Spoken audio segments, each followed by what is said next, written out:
सबसे पहले तो अकाउंट क्या है, यही सवाल आता है अपने जहन में। अकाउंट है क्या, तो क्या बोलेंगे?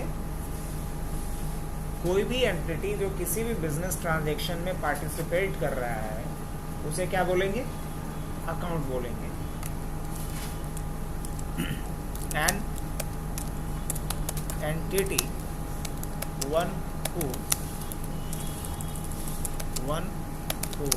participate in a business transaction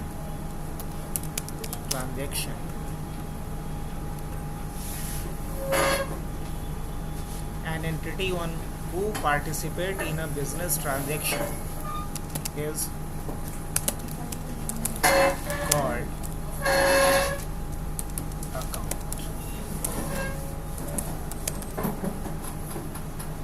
अब जैसे कि किसी बिजनेस में मान लिया जाए कि रामू नाम का कोई एक कस्टमर है जो प्रोडक्ट खरीद रहा है, तो रामू क्या हुआ, उस बिजनेस ट्रांजैक्शन में एक एंटिटी हुआ, तो रामू का क्या बनेगा? एक अकाउंट। अब रामू कैश के रूप में पेमेंट कर रहा है, तो कैश क्या हुआ? एक अकाउंट। तो एक बिजनेस ट्रांजैक्शन में जो भी इन्वॉल्व होगा उसकी जो आइडेंटिटी बनानी पड़ेगी, उसी आइडेंटिटी को क्या बोलेंगे?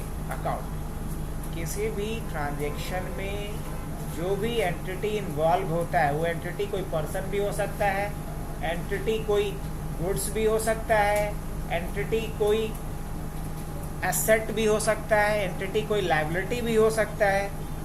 तो एक बिजनेस ट्रांजैक्शन में कोई भी एंटिटीज जो इन्वॉल्व हो रहा है, पार्टिसिपेट कर रहा है, उस एंटिटी का जो आइडेंटिटी क्रिएट करेंगे, हम पहचान बनाएंगे, उसी आइडेंटिटी को क्या कहेंगे? अकाउंट बोलते हैं।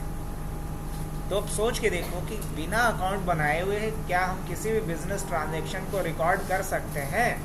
जवाब क्या होगा? नहीं, क्योंकि अगर ट्रांजैक्शन हो रहा है तो उसमें कोई ना कोई अकाउंट ही इन्वॉल्व होगा। बिना अकाउंट के इन्वॉल्वमेंट का तो कोई ट्रांजैक्शन पॉसिबल ही नहीं है। अब रही बात कि अकाउंट कितने तरह का होता है, नेक्स्ट क्वेश्चन क्या आता है? Types of. पहले भी शायद मैंने जिक्र किया था, पहले या दूसरे क्लास में। अकाउंट्स कितने तरह का होता है? जिसका कि कॉमर्स का बैकग्राउंड है बता सकती है लोग। 3 तरह का। तो 3 टाइप्स ऑफ अकाउंट। अब कौन कौन सा 3 तरह का अकाउंट है? पहला क्या होगा? पर्सनल, अच्छी बात है, पर्सनल अकाउंट। और दूसरा क्या है? Real account. और तीसरा क्या होगा? Nominal account. अब पर्सनल अकाउंट किसे कहेंगे? Account of a person form, है ना, company. Account of a person form company, capital, है ना, is called personal account. Personal account. अब जैसे एग्जाम्पल के तौर पे जैसे राम अकाउंट, राम अकाउंट, जैसे SBI अकाउंट,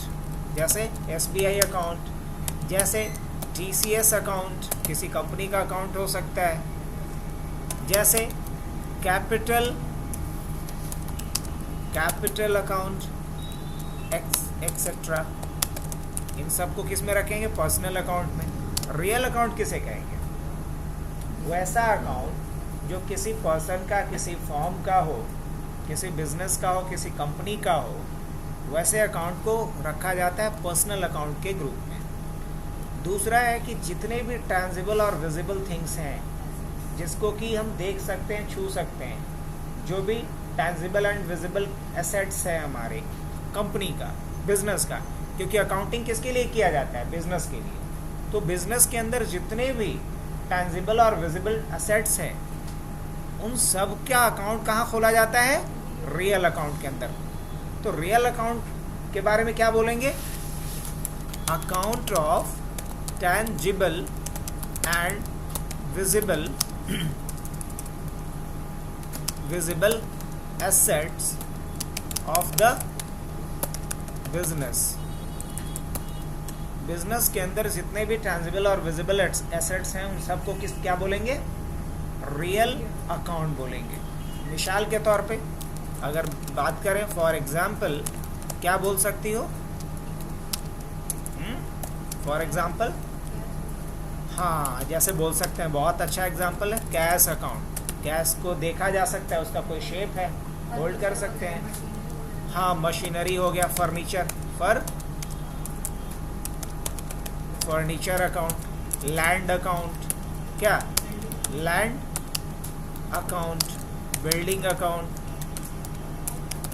ये सब का सब जिसे कि हम देख सकते हैं, छू सकते हैं, जिसका कोई शकल सूरत आकार है, वो सब का सब क्या होगा? रियल अकाउंट में आएगा। अब नॉमिनल अकाउंट में क्या आएगा? जिसको हम सिर्फ महसूस कर सकते हैं, जिसका कोई शकल सूरत आकार नहीं होता है, वो क्या कहलाएगा? Nominal account. जैसे profit, loss, discount, commission, rent, salary. अब बोलोगे सैलरी तो रियल है। अरे सैलरी रियल नहीं है, सैलरी कैश रियल है, सैलरी तो क्या है? Nominal account. Account of intangible and invisible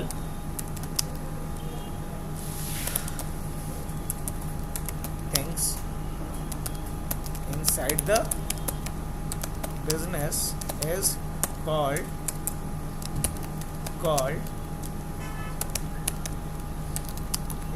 nominal account. For example,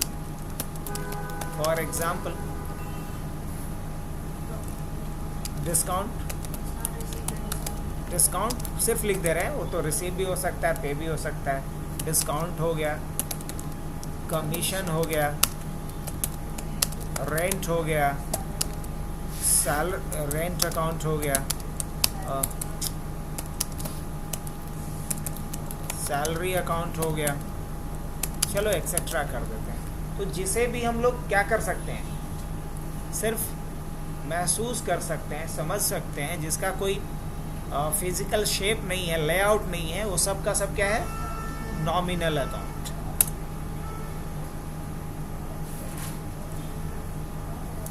अब अगर कुछ अकाउंट का नाम लिया जाए तो पहचान सकते हैं आप लोग कि वो पर्सनल है कि नॉमिनल है कि रियल है।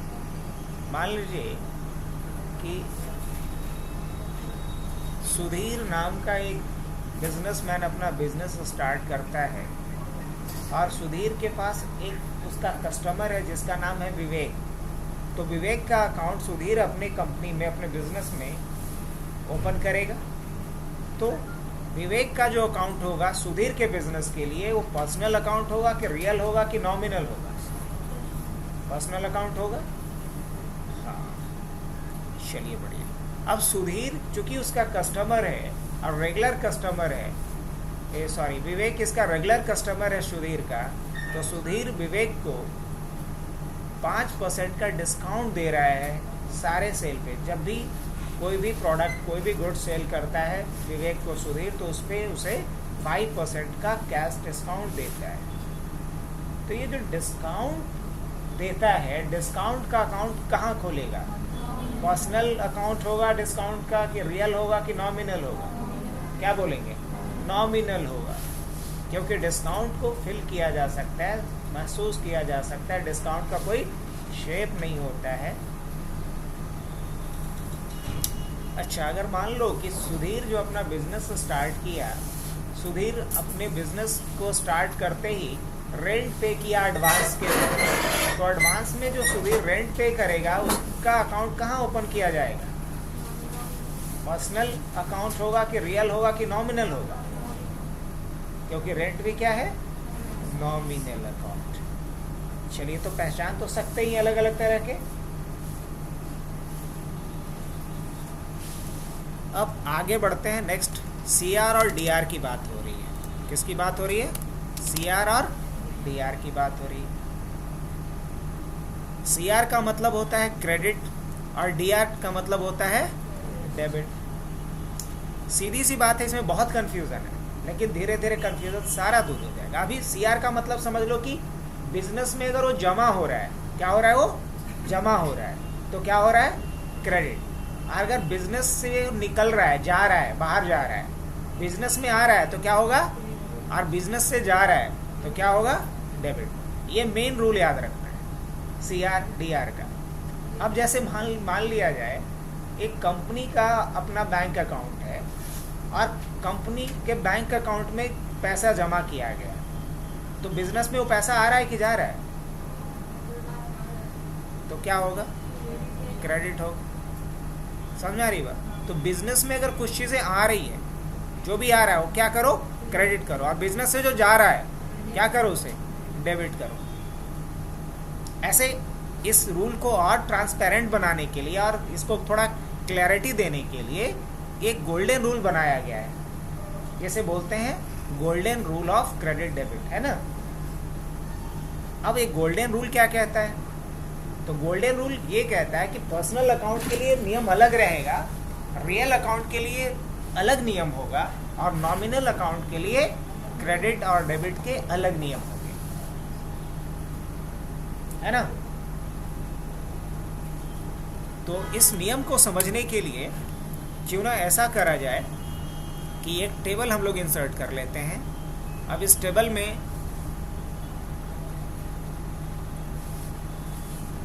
कितना कॉलम ले लिया जाए, हाँ लिया जा सकता है, 3 ले लेते हैं। अब सही है, एक में अकाउंट ले लेंगे, 3 नहीं 4 ले लेना पड़ेगा फिर। अब 4 क्यों लेंगे, चलिए ये भी समझ में आ जाएगा। पहले तो इन सभी से ओए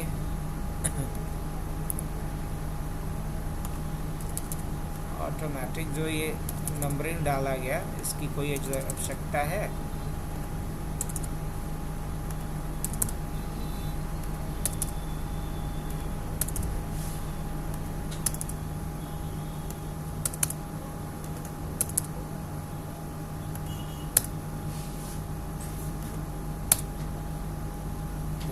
हमने क्या लिखा, अकाउंट, और यहाँ क्या लिखा हमने, डेबिट, और यहाँ क्या लिखा, क्रेडिट। अब अकाउंट में पहला अकाउंट क्या होगा, पर्सनल, दूसरा अकाउंट क्या होगा, रियल, और थर्ड क्या होगा, नॉमिनल।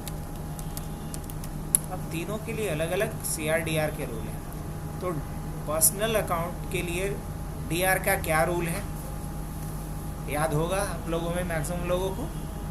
पर्सनल अकाउंट के लिए DR के, हाँ ठीक है, पर्सनल अकाउंट के लिए DR का क्या रूल है,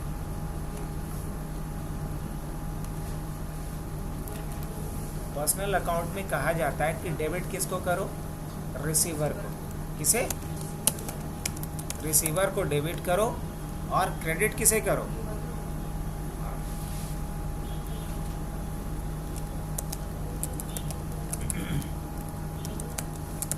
गिवर, हाँ ठीक है।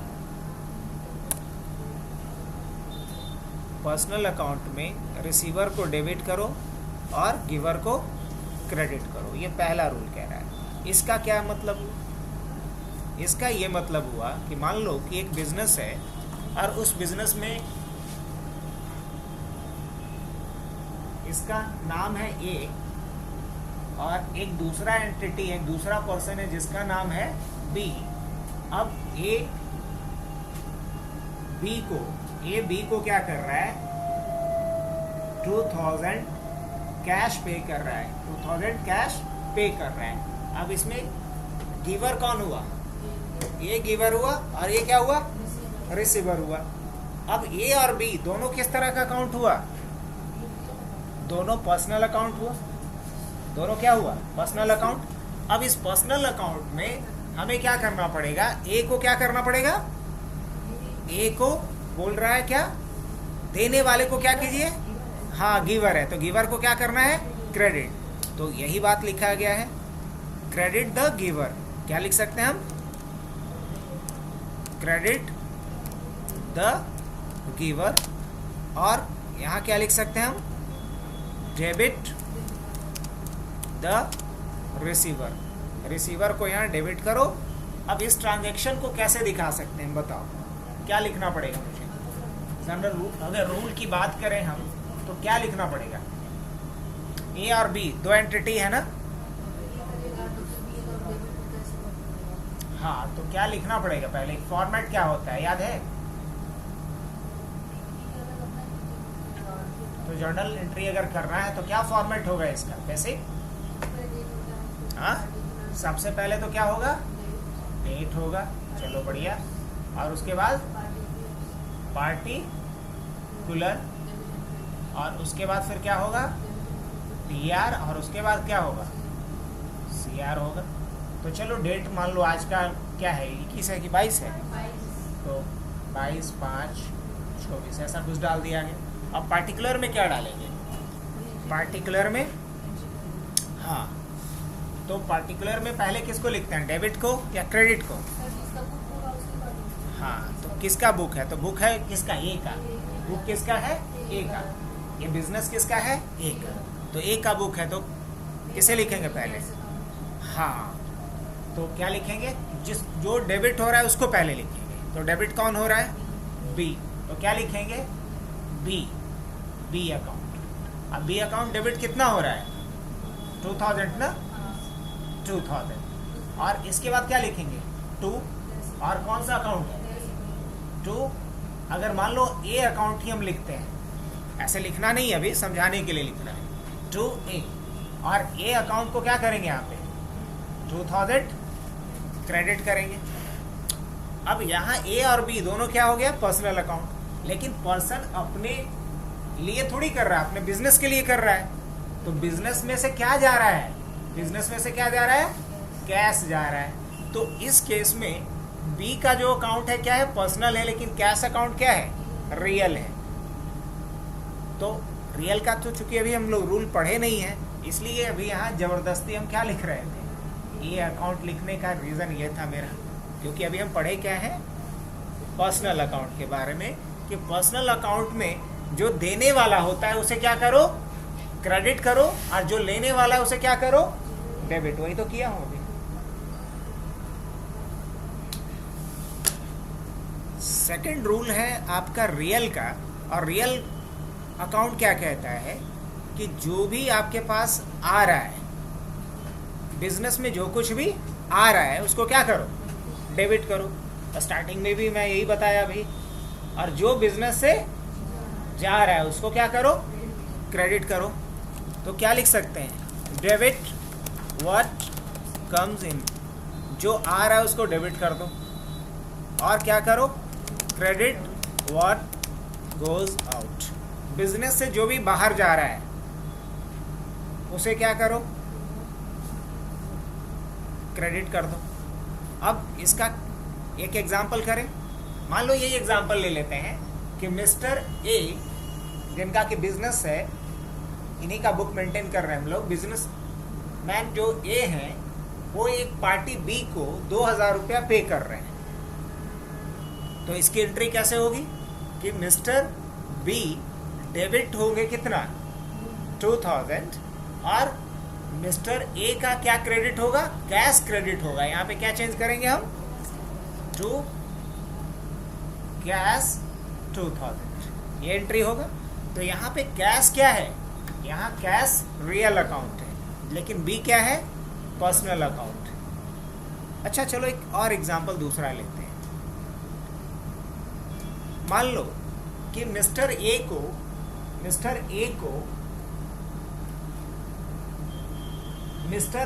या एक कस्टमर है, उस कस्टमर से इसको पैसे आ रहे हैं जिसका नाम है एक्स। मिस्टर एक्स जो इसका कस्टमर है ए का, वो इसे 5000 कैश पे कर रहा है। 5000 क्या पे कर रहा है?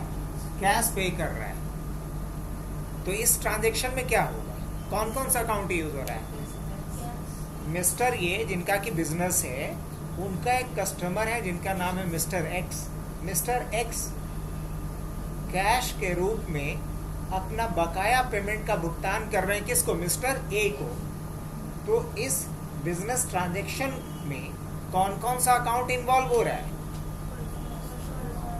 एक तो पर्सनल अकाउंट इन्वॉल्व हो रहा है मिस्टर एक्स के रूप में, मिस्टर एक्स का अकाउंट, और दूसरा कैश अकाउंट जो क्या है, रियल है। तो इसकी एंट्री कैसे बनेगी ये बताओ। यहाँ क्या करना पड़ेगा मुझे,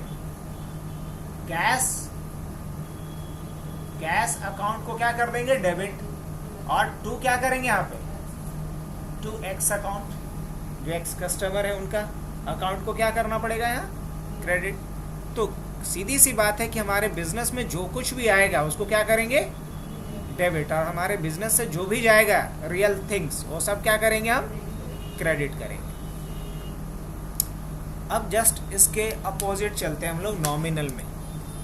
नॉमिनल अकाउंट बोला जाता है इंटेंजिबल और इनविजिबल थिंग्स को, जिसे हम देख नहीं सकते, छू नहीं सकते, जिसका कोई शकल सूरत नहीं होता है, वो सब इंटेंजिबल इनविजिबल कहलाता है। जैसे डिस्काउंट हो गया, रेंट हो गया, कमीशन हो गया, सैलरी हो गया, इंटरेस्ट हो गया, ये सब क्या है, इनविजिबल, इंटेंजिबल है। तो नॉमिनल अकाउंट क्या कहता है कि जितने भी तरह के आपके क्या हैं, गेन और इनकम है, उनको क्या कर दो, उनको क्रेडिट कर दो, और जितने भी तरह के आपके एक्सपेंसेस और लॉस हैं उसको क्या करो, डेबिट करो। तो debit all expenses and loss, और क्या करो, क्रेडिट ऑल, हाँ, ऑल प्रॉफिट एंड गेन, जो भी प्रॉफिट हो रहा है या गेन हो रहा है उसको क्या करो, क्रेडिट करो।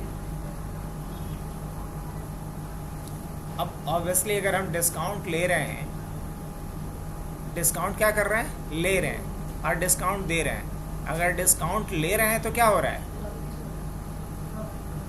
और डिस्काउंट देंगे तो क्या होगा, लॉस होगा। तो जो हमारे पास से जा रहा है उसको, और वो हमें लॉस दे रहा है, तो क्या करेंगे उसको। तो इसीलिए उतना समझाया नहीं गया, सीधा सीधी रूल दे दिया गया, आप इस पैमाने पे सेट कर दीजिए, कोई कंफ्यूजन नहीं होगा। जितने भी तरह के जो एक्सपेंस है या लॉस है, अगर वो नॉमिनल अकाउंट के कैटेगरी में है तो उसको किस में रखेंगे, हम डेबिट करेंगे। और जितने भी तरह के प्रॉफिट और गेन आ रहा है जो नॉमिनल अकाउंट के रूप में है, उसे हम क्या करेंगे, क्रेडिट करेंगे। तो ये golden rule I think so याद होगा ही आप लोग को पहले से भी, और नहीं तो आज अभी का अभी याद कर लेना है, बिकॉज अगर ये गोल्डन रूल याद नहीं रहेगा तो कोई भी हम ट्रांजैक्शन प्रॉपर तरीके से रिकॉर्ड नहीं कर पाएंगे, और जब ट्रांजैक्शन आप प्रॉपर रिकॉर्ड नहीं कर पाएंगे तो बैलेंस शीट, ट्रायल बैलेंस, कुछ भी आपका सही नहीं बनेगा, सब इसी पे डिपेंडेंट होने वाला है। तो कम से कम ये आपको याद रखना है, टाइप्स ऑफ अकाउंट अच्छे से याद रखना है, समझ करके CRDR का जो गोल्डन रूल हमने बनाया वो याद रखना है, गोल्डन रूल ऑफ CRDR। आगे बढ़ा जाए।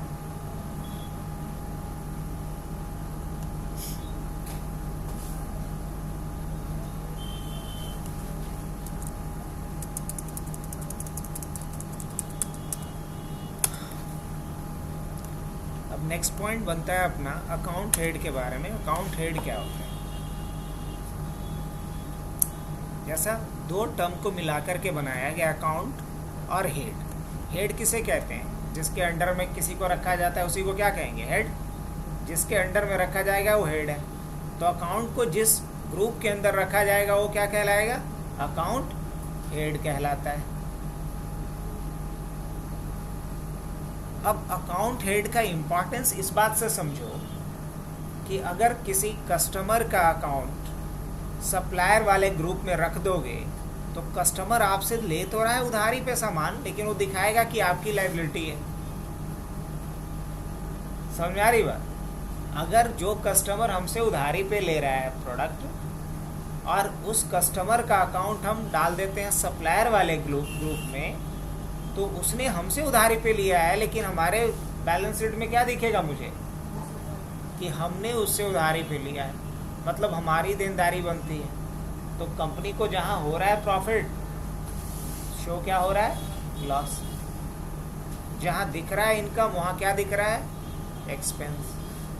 तो पूरा का पूरा बैलेंस शीट ही आपका गड़बड़ हो जाएगा अगर आप सही हेड के अंदर अकाउंट को ओपन नहीं करेंगे। तो अकाउंट को सही हेड के अंदर ही रखना पड़ेगा। जो सप्लायर होंगे उनको सप्लायर ग्रुप में रखिए, जो कस्टमर्स होंगे उनको कस्टमर ग्रुप में रखिए। जितने भी तरह के हम लोग टैक्स पे करते हैं उसके लिए एक अलग ग्रुप बनाया गया है। जो मिसलेनियस एक्सपेंस होता है उसके लिए अलग ग्रुप बनाया गया है। ब्रांचेस का जो अकाउंट रखा जाता है उसके लिए अलग ग्रुप बनाया गया है। बैंक का जो भी हमारा अकाउंट होगा उसके लिए एक अलग ग्रुप बनाया गया है। तो कहने का मतलब ये कि टैली में जितने भी तरह के अकाउंट हम क्रिएट करते हैं उन सारे अकाउंट को एक पर्टिकुलर ग्रुप में बनाया जाता है ताकि टैली ऑटोमेटिकली उस ग्रुप को देख करके समझ जाए कि इस अकाउंट का नेचर क्या होगा इस बिजनेस में। अब इस अकाउंट का नेचर क्या होगा बिजनेस में, क्या मतलब क्या होगा कि ये कंपनी के लिए इनकम होगा कि एक्सपेंस होगा, प्रॉफिट होगा कि लॉस होगा, एसेट होगा कि लायबिलिटी होगा क्या। ये नेचर कैसे पता चलेगा टैली को? क्योंकि टैली में सारा कुछ रिपोर्ट ऑटोमेटिकली बनता है, हमें कोई रिपोर्ट मैनुअली बनाना नहीं पड़ता है। बस मुझे अकाउंट ओपन करना है सही जगह पे और अकाउंट को यूज़ करके ट्रांजैक्शन की एंट्री कर देनी है, बस।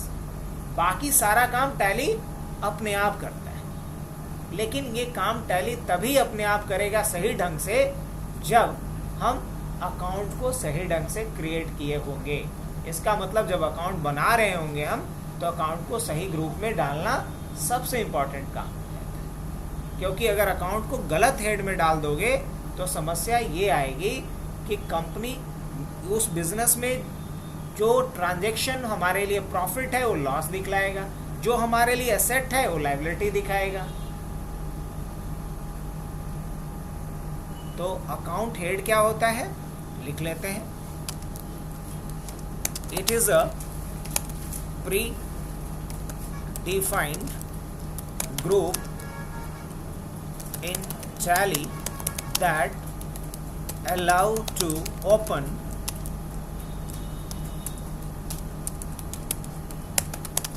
different accounts. It is predefined group in Tally that allow to open different accounts.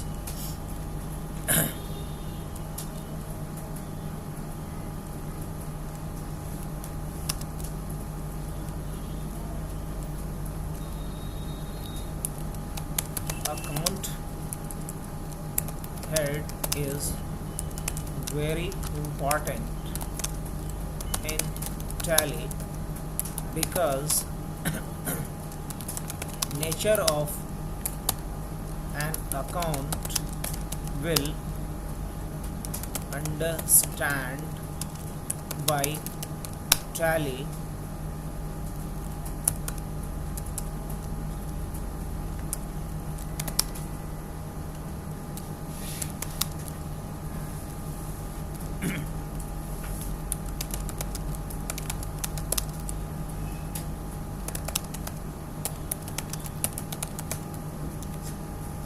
किसी भी लेज़र अकाउंट के नेचर को पहचानता है टैली उसके अकाउंट ग्रुप से। तो इसलिए अगर आप कोई भी लेज़र बनाओगे तो किसी न किसी अकाउंट हेड में ही जाएगा। तो किस अकाउंट हेड में जाए ये आपको बताना पड़ेगा, है ना। Laser account be open inside a account group, but it become very important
क्यों इतना इम्पोर्टेंट होता है ये समझ लीजिए कि बिकॉज कोई भी अगर आप अकाउंट बनाते हो तो किसी न किसी अकाउंट हेड में ही उसे रखा जाता है।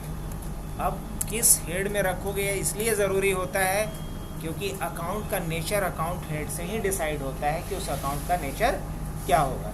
ऐसे नहीं होता है क्या, हम लोग अपने रियल लाइफ में नहीं बोलते हैं कि अगर उसका फैमिली के बारे में जान लें या उसके फ्रेंड ग्रुप के बारे में जान लें तो बहुत कुछ उसके बारे में हम लोग क्या करते हैं, अनुमान लगा सकते हैं या नहीं लगा सकते, उसके नेचर के बारे में पता कर सकते कि नहीं कर सकते हैं। तो उसी तरीके से टैली किसी भी अकाउंट के नेचर के बारे में पता किससे लगा लेता है, उसके अकाउंट ग्रुप को देख करके।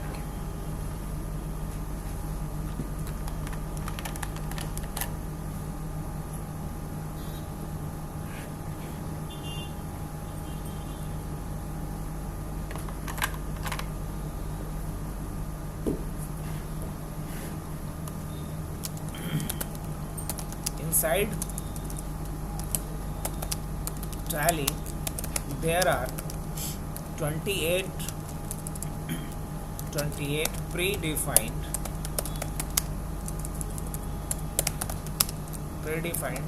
group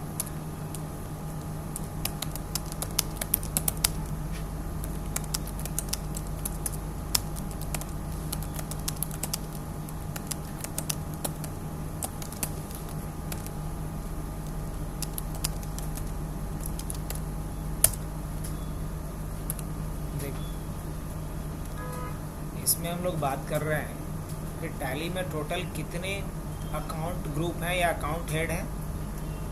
total 28 predefined account group या अकाउंट हेड बोला जाता है।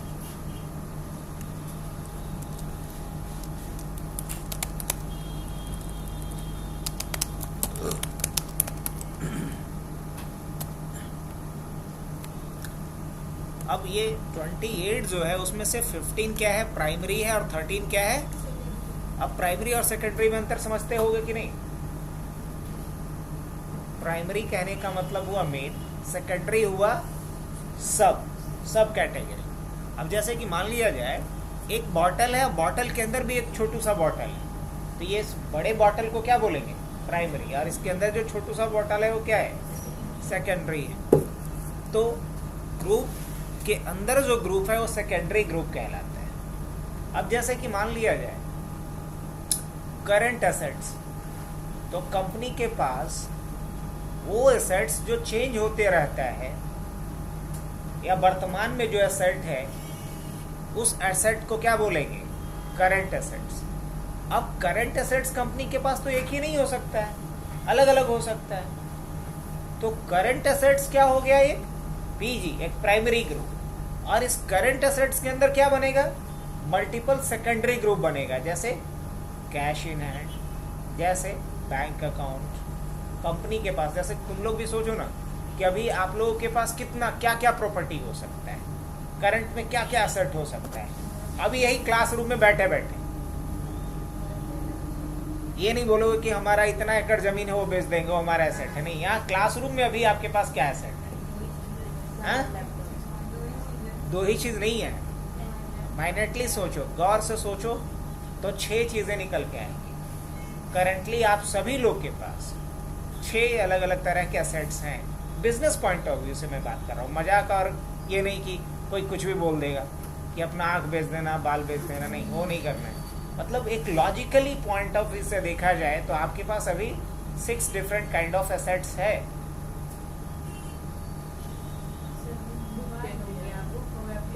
चलो पहले देख लेते हैं चिल्लर से, कुछ तो पैसे होंगे, 2 रुपये, 4 रुपये, 5 रुपये, 10 रुपये, कुछ भी जो आपके पास होगा। अभी कुछ नहीं है, अच्छा, तो एक एक्सेप्शनल केस। तो मान के चलेंगे कि कुछ तो है चिल्लर, जिसे क्या बोलेंगे, कैश इन हैंड, जो पहला एसेट हो गया।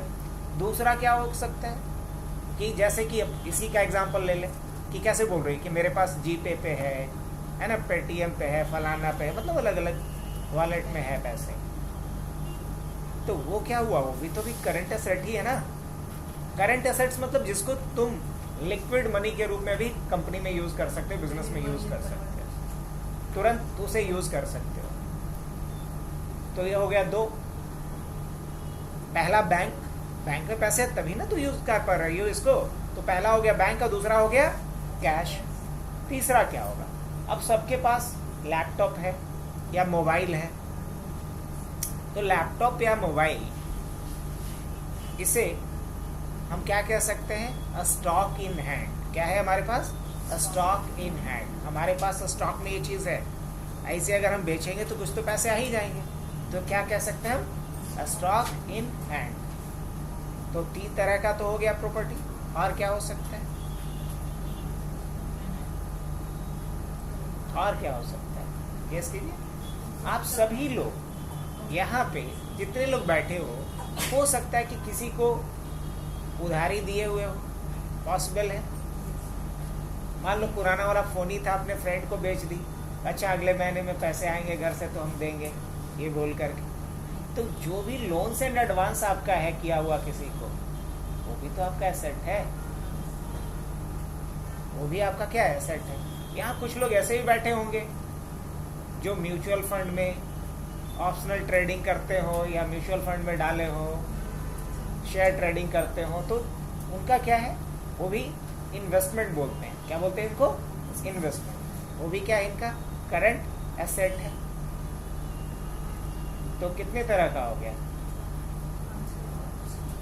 अब इसके अलावा एक और है कि किसी को आपने क्या दिया होगा, लोन दिया होगा, किसी को लोन दिया होगा, कर्ज दिया होगा किसी को। पहला चीज हुआ कि आपने किसी को कोई सामान बेचा होगा और उसका पैसा भी नहीं दिया, उसने पैसा आपको नेक्स्ट मंथ में या नेक्स्ट वीक में देगा, तो ये आपका क्या था, हाँ ये आपका था क्रेडिट सेल। आपने उधारी पे किसी चीज को बेचा है किसी को। अरे क्या हो गया, लोन्स एंड एडवांस। आप किसी को लोन दिए हो और वो लोन आपको रिकवर करने हैं, लेने हैं, तो भी आपका क्या हो गया, एसेट। तो किसी भी बिजनेस के एंगल से देखो तो बिजनेस में 6 तरह का करंट एसेट होता है। अब वो 6 एसेट क्या क्या होगा, कैश होगा, बैंक का होगा, डिपॉजिट का होगा। अगर मान लो जितने भी तरह का आप लोग का डिपॉजिट किया होगा, एफडी है किया हुआ, आरडी किया हुआ है, वो सब भी तो आपका क्या है, एसेट ही तो है करंट का। इसके अलावा जो भी लोन दिया गया है, इसके अलावा जो भी कस्टमर्स को उधारी पे दिया गया है, वो सब के सब क्या है, सब का सब एसेट है। तो ये बस समझना था। अभी तो पूरे डिटेल में हम लोग को देखना बाकी है 28 प्रीडिफाइंड ग्रुप के बारे में 1 by 1। बट ये समझ लो कि जितने भी तरह के हम लोग अकाउंट क्रिएट करेंगे टैली में, उन सारे अकाउंट को इन्हीं 28 डिफरेंट ग्रुप में प्लेस किया जाता है। तो इसमें सबसे पहले हम लोग टैली ओपन कर लेते हैं और वहाँ से देखते हुए इस चीज़ को करेंगे ताकि ऑर्डर प्रॉपर हो,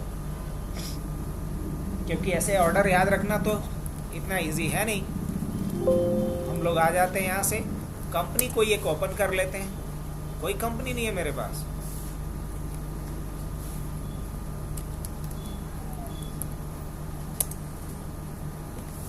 क्या बात है, आप लोग से बनवाया था क्या?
इंस्टॉल कहाँ किए हैं टैली, किसी को याद है? कोई फोल्डर बनवा करके करवाए थे क्या? हाँ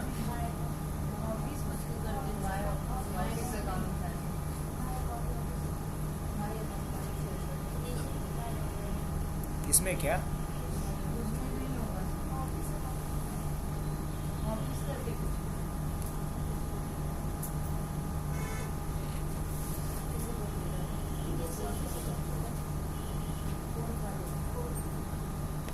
चाहिए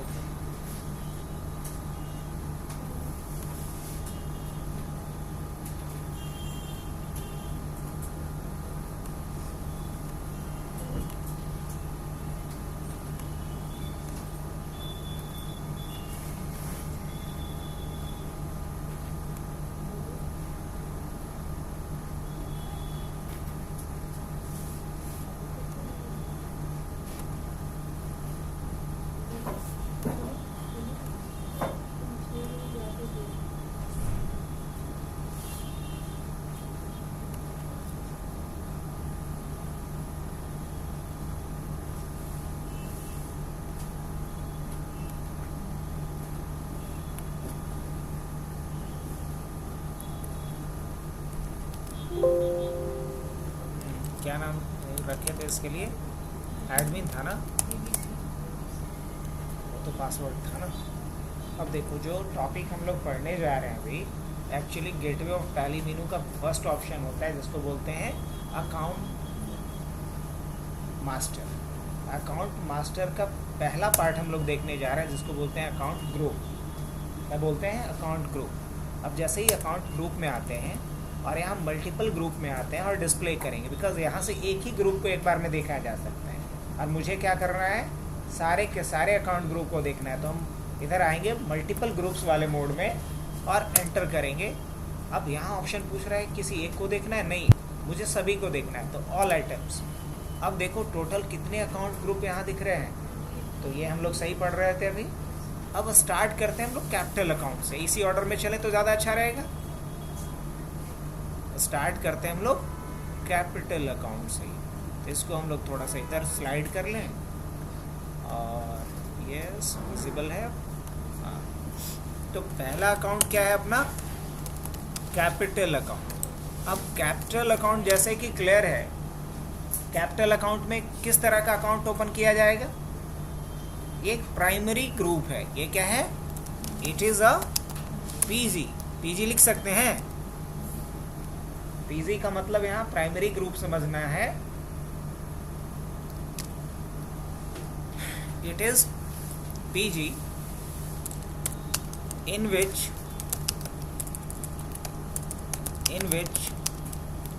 account of capital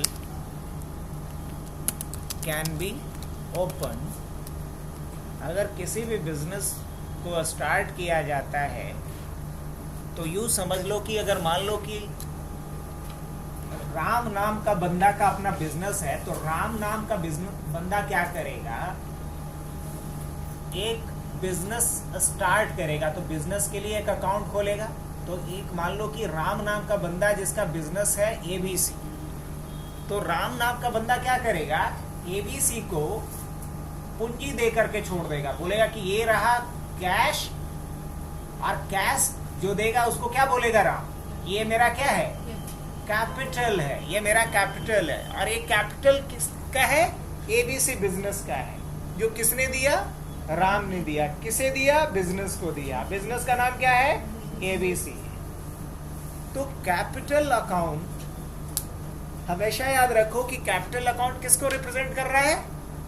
business owner को, चाहे राम हो, श्याम हो, कोई भी। किसे रिप्रेजेंट करता है?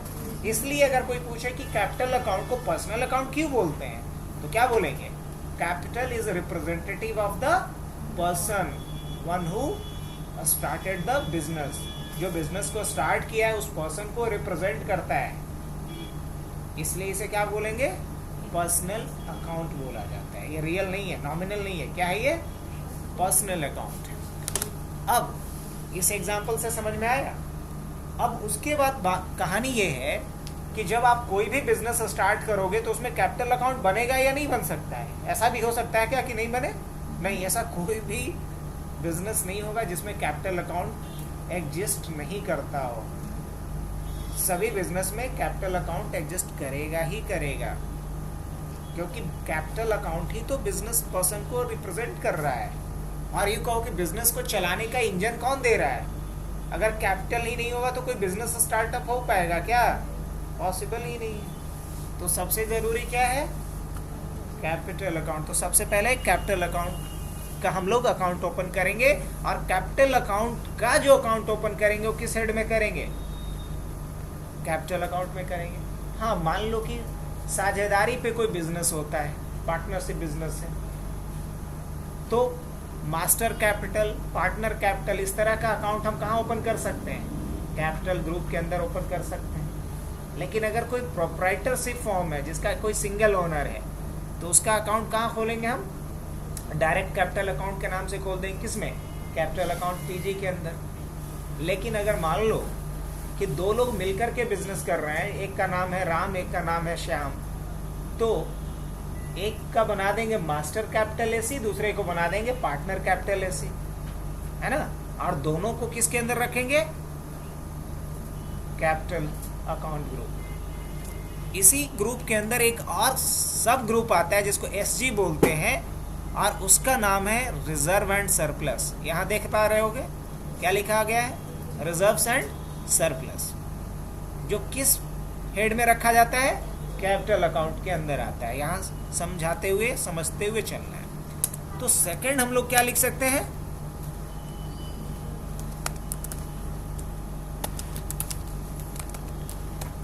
Reserve and surplus account. इसके अंदर क्या होता है?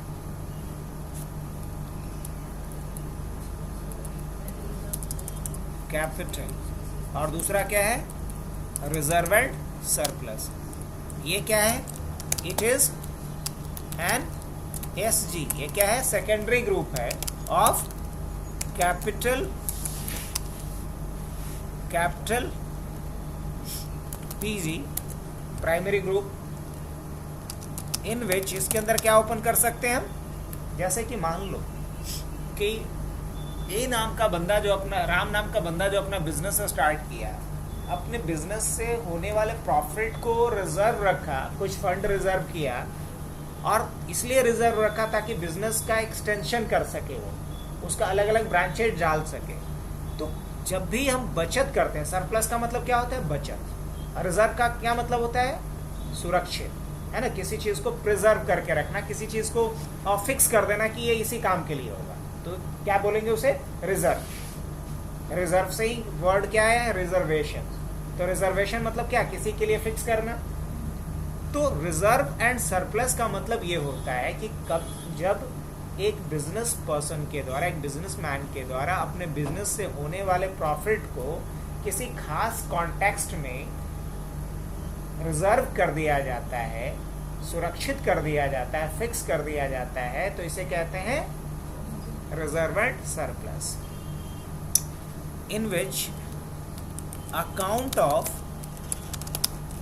Surplus can be open. बचत का जो खाता होगा वो कहाँ खोला जा सकता है? रिजर्व एंड सरप्लस के अंदर। इसके बाद थर्ड क्या बनता है अपना? Loans liability. ये क्या है? कहाँ देख पी पा रहे हो? यहाँ पे दिख रहा है ना सबको? लोन्स, और ब्रैकेट में क्या डाला हुआ है? Loans liability. अब लोन्स लायबिलिटी और एक होता है लोन्स एडवांस। तो ये लायबिलिटी कहने का मतलब क्या हुआ? हाँ, जो लिया हुआ है, जिसका कि देनदारी बनता है हमको, जिसे लौटाना पड़ेगा, जो बिजनेस में हमें किसी को रिटर्न करना है, किसी को देना है, वो बिजनेस के लिए क्या है? लायबिलिटी। और जो बिजनेस में आना है वो बिजनेस के लिए क्या है? एसेट। तो अभी क्या हो रहा है? लायबिलिटी की बात अगर हम करें तो लोन्स लायबिलिटी एक प्राइमरी ग्रुप है, और इस लोन्स लायबिलिटी के अंदर भी 3 तरह का सेकेंडरी ग्रुप है। चलो आओ देखो, यहाँ लोन्स लायबिलिटी के अंदर आपको कितना दिखेगा? 1 2 3 है। तो लोन्स लायबिलिटी के अंदर में कंपनी जितने भी तरह का लोन लेगा, all account related to the loan that is taken by the company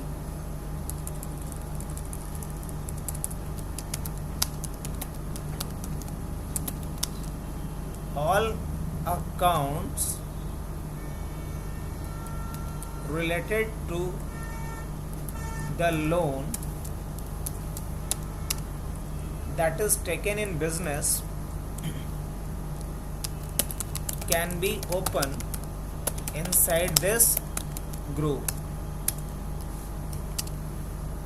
it means कि बिजनेस में जितने भी तरह का लोन लिया जाता है उन सारे लोन का अकाउंट हम कहाँ ओपन करेंगे?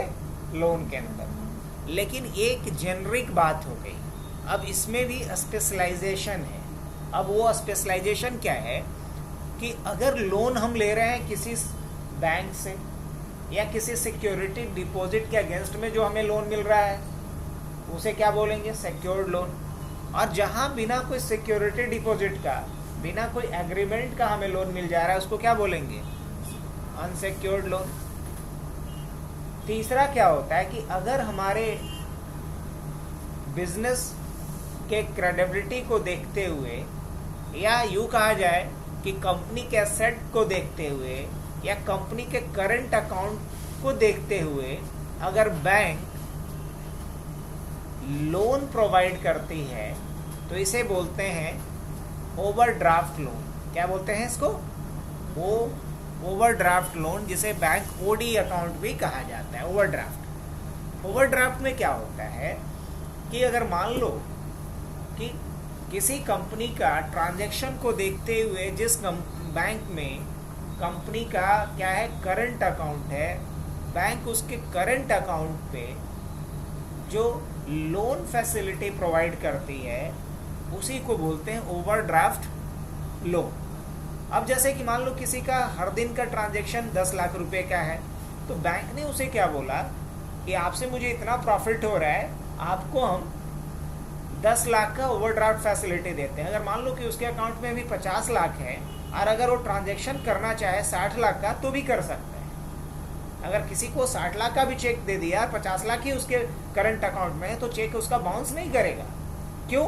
क्योंकि बैंक उसके करंट अकाउंट के ऊपर कितना ओवरड्राफ्ट का फैसिलिटी दे रखा है? 10 लाख का। तो पहले से उसका एक्चुअल बैलेंस कितना है? 50, और 10 का क्या है? ओवरड्राफ्ट। तो टोटल क्या हो गया? 60। तो 60 तक का अगर किसी को चेक दे रहा है तो उसका वो चेक बाउंस नहीं करेगा। और हम लोग जानते हैं कि बिजनेस में चेक बाउंस करना मतलब कंपनी का क्रेडिबिलिटी, क्रेडिट स्कोर को कम करना। और लीगल तौर पे अगर चाहे तो पार्टी क्या कर सकता है? उस पर 420 का केस भी कर सकता है, बैंक पेनल्टी करेगा से ऊपर। मतलब सिर्फ और सिर्फ लॉस ही लॉस है। तो इससे बचने का क्या उपाय है? टाइम पे करें, या फिर अगर ओवरड्राफ्ट फैसिलिटी आपको मिला हुआ है तो आप एक्स्ट्रा भी फंड को यूज कर सकते हैं कुछ लिमिटेड टाइम के लिए। नहीं तो क्या बोलोगे? There are 3 SG of this PG। ऐसा कह सकते हैं इस PG के अंदर कितना है? 3 SG है। कौन कौन सा 3 SG है? पहला है सिक्योर्ड लोन। क्या है? Secured loan. अब सिक्योर्ड लोन में क्या आएगा आपका? जो भी लोन कंपनी में किसी बैंक से लिया गया हो या किसी दूसरे कंपनी से लिया गया हो बट सिक्योरिटी डिपॉजिट के अगेंस्ट में, है ना, तो इसे क्या कहेंगे? Secured loan. अगर सिक्योर्ड लोन का सबसे बड़ा बेनिफिट ये होता है कि अगर कंपनी उस लोन को चुकता नहीं करती है, उस लोन का भुगतान नहीं करती है, तो कंपनी का जो फिक्स एसेट होता है उसको बेच करके उसका पैसा रिकवर किया जाता है। वो बात भले ही है कि कुछ केसेस में उसका प्रॉपर्टी बेच करके भी लोन रिकवर नहीं किया जा सकता है। हाँ? क्या? तो भी नहीं किया जा सकता। या फिर मान लो किसी का प्रॉपर्टी है कितने का? 100 करोड़ का, और लोन लिए हुए कितना? 1000 करोड़ का। अब तुम अगर उसका प्रॉपर्टी ही सेल करोगे तो भी आपको पूरा रिकवर होगा। अब जैसे हाँ, तो उसमें क्या होता है कि लोन से पहले उसका वैल्यूएशन होता है प्रॉपर्टी का। अब जो रिप्रेजेंटेटिव आया वो भी तो इंसान ही है। अब बोला जाता है कि इस प्लैनेट पे जहाँ भी इंसान है वहाँ करप्शन होगा ही होगा। अगर मान लो कि प्रॉपर्टी है उसका 10 रुपये का, और जो वैल्यूएशन उस प्रॉपर्टी का कर रहा है वो बोल रहा है कि ये प्रॉपर्टी है 1000 रुपये का, और बोला कि इसके बदले हमको भी 100 रुपया चाहिए। वो भी बोला ठीक है भाई 100 रुपया तुमको भी दिया। तो प्रॉपर्टी टोटल कितने का उसका हुआ? 110 रुपये का 10 का था, एक और क्या बोला गया 1000 का उसका वैल्यूएशन हुआ। तो ठीक है ना, हमारा 10 का था, 100 रुपया इसको दिए 110 रुपया, तो बाकी तो जो हमें 1000 रुपये उसके बदले में लोन मिला तो क्या है, अगर नियत खराब हुआ तो आराम से निकल लेगा। आप मैक्सिमम क्या कर सकते हो, बैंकक्रप्ट होने पे क्या करोगे आप? जो हमारा एसेट है, प्रॉपर्टी है, उसी को ना आप जब्त करोगे। यही केस हुआ ना माल्या वाले केस में। क्या हुआ, एक ही प्रॉपर्टी के ऊपर अलग अलग बैंक का लोन है, अलग अलग बैंक का लोन मान के चलो करीब करीब 10,000 करोड़ का है। अब उसमें से 8,000 करोड़ का अकेले एसबीआई का है, तो बोला कि हम सबसे बड़े कर्जदार हैं। अब रही बात कि उसका जो प्रॉपर्टी है वो प्रॉपर्टी उतना महंगा है नहीं। अगर उतना महंगा प्रॉपर्टी है, पूरा प्रॉपर्टी क्या बेचेगा वो? लीगल तौर पे बेचेगा, मतलब वाइट मनी, क्योंकि बैंक है। अगर उसका बिड होता है तो जो भी बायर होगा उसको सारा वाइट मनी देना पड़ेगा। अब कोई क्यों लाइमलाइट में आना चाहेगा कि हमारे पास इतना वाइट मनी है, और प्रॉपर्टी ऐसा तो बहुत सारा मिलेगा और उसको, है ना? तो हाँ, इसलिए वो प्रॉपर्टी आज तक नहीं नीलाम हो पाए, और सारे बैंक उस पर ताला मार के बैठे रहो।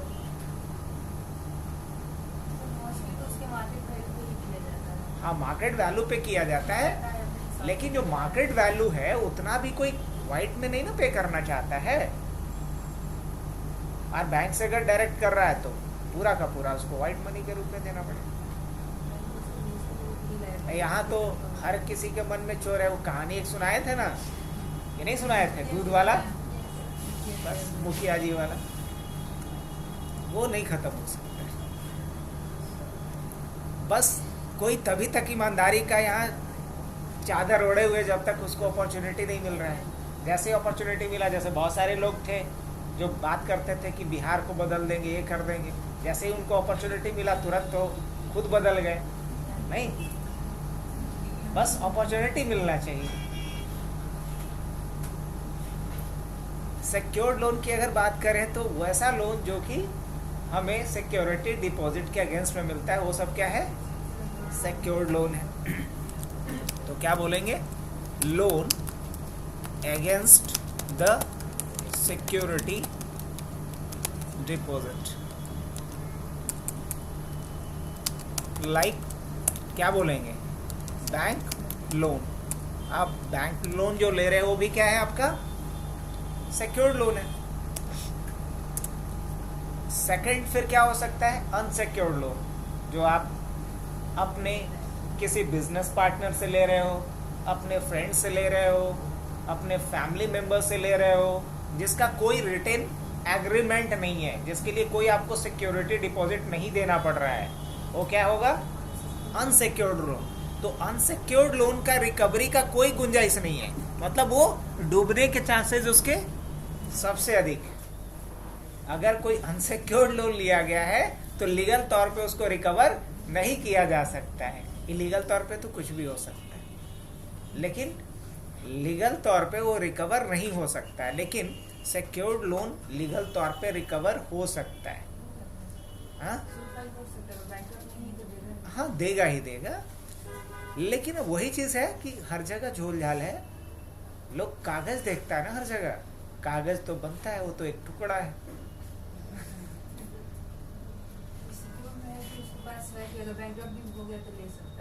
और दिक्कत हम तो क्या बोले कि जहाँ इंसान रूपी प्राणी होगा वहाँ करप्शन होगा। अब मोदी जी कितना बढ़िया सोचिन थे कि नोटबंदी करेंगे, जिसको बाद में नाम दे दिया गया नोट बदली।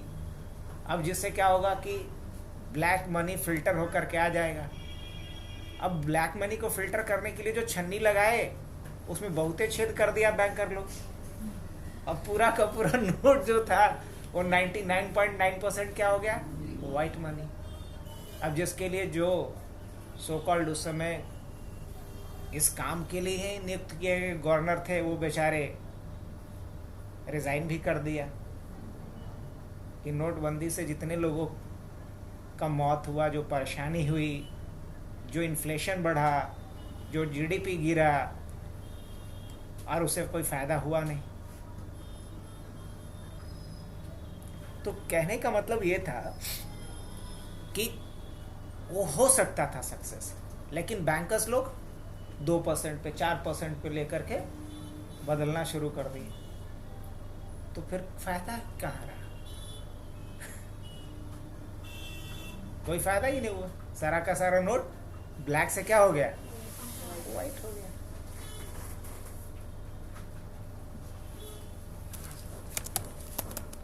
अनसेक्योर्ड लोन की बात करें तो अनसेक्योर्ड लोन किसे कहेंगे? जो अनकंडीशनली लोन लिया जाता है वो क्या है? Loan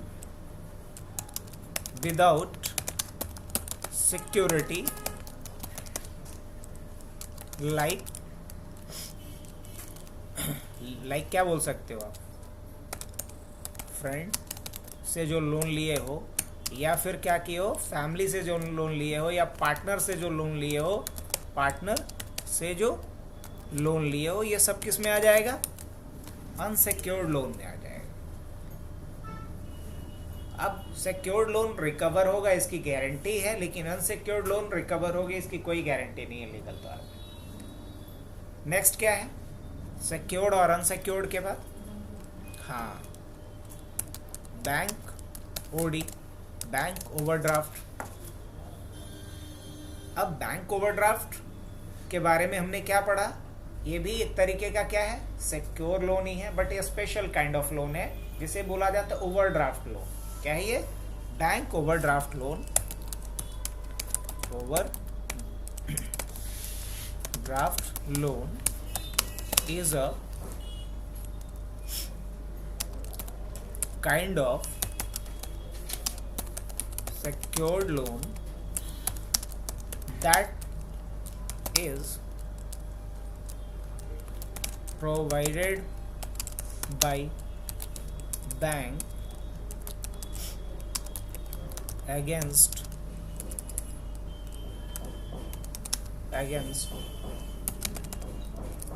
current account and asset of the business के करंट अकाउंट और करंट एसेट्स के अगेंस्ट में इसे क्या किया जाता है? प्रोवाइड किया जाता है बैंक के द्वारा।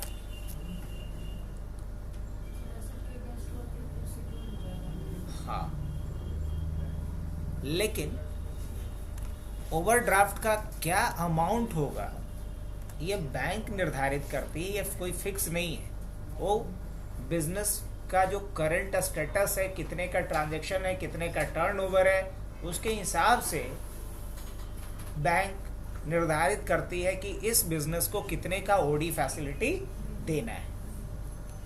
ये बिजनेस तय नहीं कर सकता, ये बैंक तय करती है कि इस पर्टिकुलर बिजनेस को कितने का ओडी फैसिलिटी देना है। चलो, तो लोन की बात हो गई। अब लोन के बाद नेक्स्ट बारी आती है किसकी? सी के बाद डी आ गया। अब लोन के बाद क्या है? Fix assets. क्या है? फिक्स एसेट, यही ना? फिक्स एसेट किसे कहते हैं? तो वो कंपनी का वो प्रॉपर्टी जो नॉन मूवेबल हो, जिसको आप ले नहीं जा सकते हो कहीं से उठा करके, या कंपनी में जो पर्सनल यूज़ के लिए प्रॉपर्टी खरीदा गया, लाइक फर्नीचर हो, मशीनरी हो, या फिर मान लो कंप्यूटर ही खरीदा गया, ये सब किस में आएगा? Fix asset.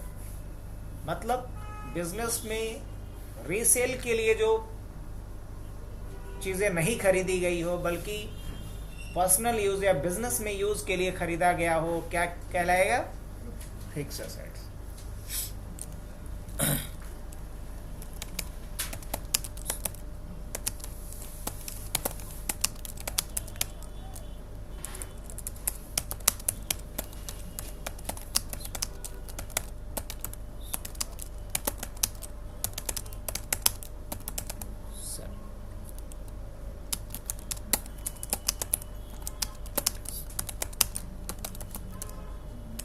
And that is not movable, like furniture account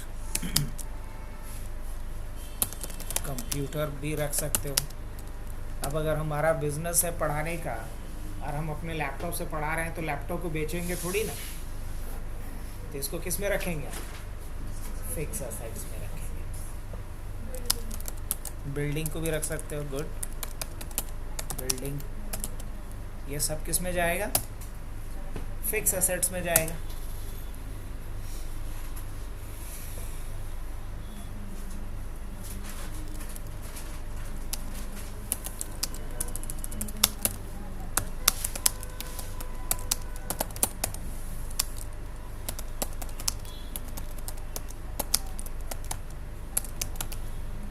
इस ग्रुप के अंदर ओपन करेंगे। फिर क्या है? इन्वेस्टमेंट्स। फिर क्या है? इन्वेस्टमेंट्स। इन्वेस्टमेंट्स क्या होता है? तो देखो, जैसे हम लोग अगर किसी इंडिविजुअल की बात करें तो हम लोग इन्वेस्टमेंट करते हैं ना अलग अलग जगहों पे। जैसे कुछ पैसे शेयर मार्केट में लगाए, कुछ पैसे म्यूचुअल फंड में लगाए, कोई कुछ नहीं तो अलग अलग जगह पे हाँ पैसा लगाते हो ताकि वहाँ से हमें कुछ रिटर्न मिल सके। तो वो भी क्या हुआ? अ काइंड ऑफ इन्वेस्टमेंट हुआ। तो कंपनी भी शेयर मार्केट में, म्यूचुअल फंड में, गवर्नमेंट बॉन्ड में जो पैसा अपना इन्वेस्ट करती है उन सब का अकाउंट कहाँ खोला जाएगा? Investment. Account of all kind of investment of the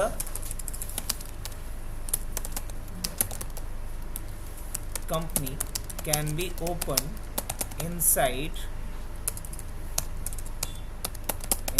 this group, like, अब इसके अंदर में क्या क्या आ सकता है? like, क्या बोल सकते? हाँ, like शेयर, हाँ share market, like mutual funds, है ना। तो इस तरह का जो भी इन्वेस्टमेंट होगा उन सभी इन्वेस्टमेंट का अकाउंट कहाँ ओपन करेंगे हम लोग? इन्वेस्टमेंट वाले पार्ट में करेंगे, इन्वेस्टमेंट वाले ग्रुप में करेंगे। फिर क्या है? Current assets. क्या है? Current assets. करंट एसेट्स के बारे में तो अभी बताए भी थे हम, बताए थे ना। कंपनी का वर्तमान में जो भी एसेट हो, जो वैरी करता हो, जो चेंज होता हो, फिक्स नहीं है, जो क्या हो? चेंज होता हो, वैरी करता हो, वो सब क्या होगा? Current assets.